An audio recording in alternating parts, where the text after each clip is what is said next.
Hey, it's JC. Welcome to Urban Knife Guy, where we explore the urban knife style and jungle survival. Today we're going to have a look at the Beavercraft BSH6, a bushcraft knife also called the Breeze. First, if you watch this channel regularly but have not subscribed, please do so to help the channel out. And if you'd like to support the channel even more, do check out my shop links in the pinned comment or description below. You can even join as a channel member. Thanks a lot.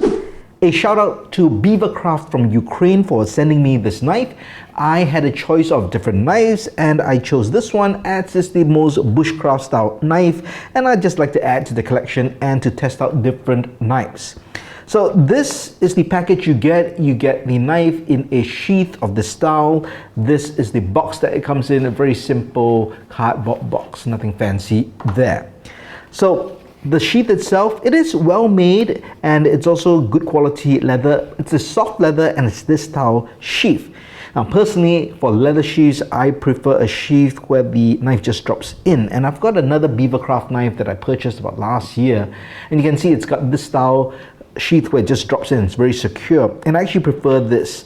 Now this is very secure as well, but I just find that this retention strap is a bit of a pain, especially when it's new. You really have to break it in because it takes effort to really stretch it over, so you have to work it in before you can actually use it. And I just find this, if it's on the belt, it's just going to be tough to kind of open, pull out, and then, you know, we're still trying to put it back. I think, yeah, that's just something I don't really like. I would prefer this, and it's got the dangler, and I'll show you this knife in just a while. But let's get back to this Breeze. Okay, that's the sheath. So you've got the embossing there of Beavercraft logo. There's welting, so that's nice, and just overall decent sheath if you like this kind of design. Here's the knife itself. That's Breeze, that's the model of the knife, also BSH6. 6 referring to, I believe, the 6th design in this kind of a bushcraft range.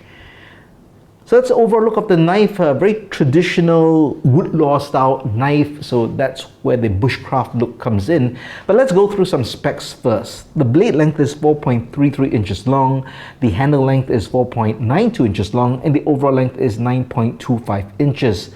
The blade width is 1.1 inches. It's got this drop point style blade, almost a spear point, and it's got a Scandi grind. Blade steel is 1066 carbon steel, and it's heat treated to a hardness of 57 to 59 HRC. So a good working steel, won't have the best edge retention, but easy to sharpen, definitely. And I think one of the great benefits of this particular knife is the thickness. It's 2.3 millimeters. Now that sounds thin because it is, but when you have a Scandi grind and you want to do fine work, feather sticking, carving, you want the Scandi grind with a thinner blade profile. Most of the modern bushcraft knives, due to consumer design, they give you a Scandi grind but a really thick grind, right? Above 3.5 millimeters, 4 millimeters, sometimes even 4.5 millimeters, which is actually too thick to take advantage of the Scandi grind. So this thickness reminds me of the very popular Mora Companion. So this is a very budget-friendly knife. It's not a full-tang knife like this, but it's got that very slicey blade, Scandi grind. This is 2.5 millimeters, so it's quite close to this.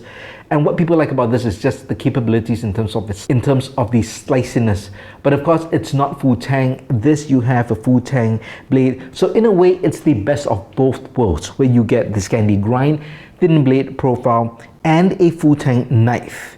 Now let me do some comparisons with two other knives which I think are very similar. This is the Condor Bushlaw. This is the BPS Knives Bushmate. And I think it's like these two had a child. Very similar, as you can see, in terms of the woodlaw bushcraft style design. All full-tang blades, similar blade shape. I think the main differences would be the general size, thickness of this blade, and of course the handle designs are also different. I think all of them pretty ergonomic. This one, you got that long blade. This is a smaller knife, but notice the thickness. That's got a much thicker blade. I believe this is 3.5 or 4 millimeters, and this also is thicker than the Beavercraft knife. So personally, if you're looking for a bushcraft style knife but has got a thin Scandi grind with a about a 4-inch blade and a full tang knife, then definitely you're gonna enjoy this Beavercraft knife. So very ergonomic in the hand. Now I will say this is a bit rough. Not very rough, just slightly rough, but it's the same as the previous Beavercraft that I got, and I actually sanded it down and oiled it. So I might do the same for this. So this is the previous knife that I got, I think about a year ago, and this has a stainless steel blade. They don't sell this particular blade. They do sell this model with a high carbon steel blade, but not the stainless steel blade, and this has a mirror finish, which I actually don't really like for a bushcraft knife. But it came with this sheath, and this actually fits in quite well. So if I do want to bring it out, see, it still fits in. It's got a dangler. If not, I've got other leather sheaths which also fits it quite well. So I personally feel that this sheath is better. It's easier to use. You've got the dangler, you've got more kind of options, I feel. So maybe if you do intend to buy this and head to the website, maybe you can request, I don't know if you can, but just give it a shot. See if you can get this style knife, because they supply this with most of the other bushcraft fixed blades, and for whatever reason, for this particular knife, which is more expensive, they're giving it this style sheath. I'm not sure. So I would say, if you do not like the sheath, give it a shot. Ask them if they're just willing to switch the sheaths. I think most likely they will. Just try to make the case for it, because this to me just fits better. Well, overall, in terms of a in-studio tabletop review, I'm very happy with the knife profile, the way it looks, the blade thickness and handle. But let's bring it out to the field and we'll see how it fares, and I'll end my review in the field. Before I field test the knife in the jungle, I thought I'd share some of the things I did. I sanded the handle down so it's much smoother, and I also soaked the handle in linseed oil twice over a week. So it's much more comfortable now. It's given a bit of a richer, dark look to the handle, and of course it's protecting it. So I'm going to make a new mallet. So I'm going to use this today for my bushcraft task, and then I'll share my thoughts on the performance of the knife.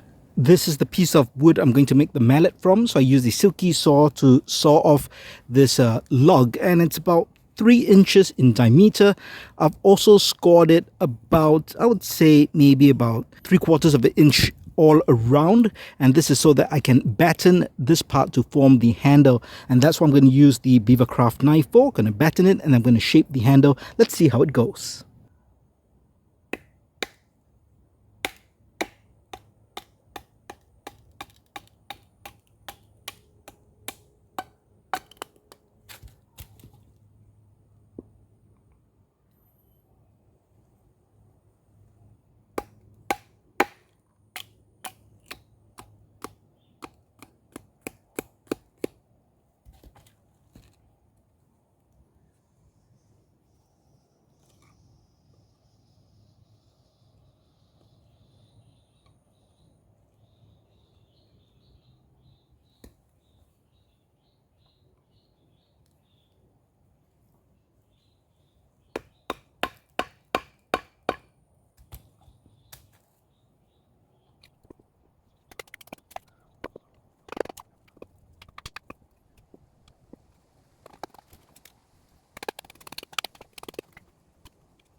So here are my thoughts after using the Beavercraft Breeze in the field for an afternoon.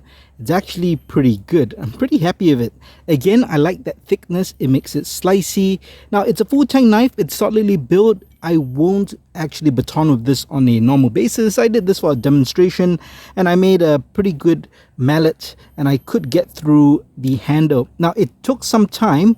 Of course, if I was to use a larger knife or parang, I would have done it in probably 1/4 the time. So this required a bit more finesse, but it could work. So it technically, if you wanted to baton, you definitely could do it. And I think anything up to 2 inches would be really easy. 3 inches would be a bit of struggle and you need to do it from the end all the way down to the middle, but it can be done. But again, this knife I don't think really built for batoning, or you shouldn't think of it that way. Maybe just small pieces of wood, kindling that you're just a bit too lazy to bring a bigger knife and you just want to break it down. I think that's absolutely fine. In terms of finer work, definitely could feather stick. The wood here is very wet because it just rained the whole night, but you can get really thin curls, and if that was dry, I'm sure it could catch a spark. So again, then that's because of the combination of the grind and the thinness of the blade, so works out really well. In terms of ergos, absolutely no problem. Even with my hands with perspiration, did not slip whatsoever. And I think it's a really nice knife. And I think, compared to the other bushcraft knives, I would say this ranks up there if you're looking for a woodcraft sort of knife in this sort of traditional bushcraft style. You'll probably be really happy with it. I should mention that you can strike a ferro rod with this knife. You can use the back of the spine here. It's pretty good 90-degree angle, not super sharp, but definitely at the back of the tip here, this is sharp. You can definitely get sparks off that. And after all, this is high carbon steel. So overall, I think this is a great knife. If you're looking for a mid-level, budget-friendly knife, I would definitely recommend this Bushcraft Breeze, especially if you like this sort of a woodlaw look. I'm back in the studio from the jungle because I wanted to show you something. So I cleaned this up. I also touched up with a stone and a strop. It's now really sharp. I believe it's paper cutting sharp. As you can see, very slicey. So it sharpens up very easily. Few passes on the diamond stone, and then after that strop, it was great. Now, here's the thing. If we look really closely right there, you can see that there's deformation on the blade, and that's a direct result of the battening. So now this is 2.3 millimeters. It is thick enough to batten, but I think the thickness behind the edge is not that thick, right? Or it's not that strong, it's a bit soft. So even with that battening, this deformed that blade edge. So that's something to note. With this particular knife, I still think it's great for woodwork, fine work, and your general cutting tasks. But you will not want to batten with this unless it's a survival situation. And if you follow the 3-knife rule, you should have a bigger knife for battening, whether it's a parang, a machete, or an axe or hatchet. So just to highlight that to you, still think it's a great knife. Now, if you own this knife and you have similar experiences, do let me know in the comments below. If you liked the video, please give it a thumbs up. And if you like the content in general, please subscribe to the channel and hit that notification bell. Thanks for watching. Talk to you soon.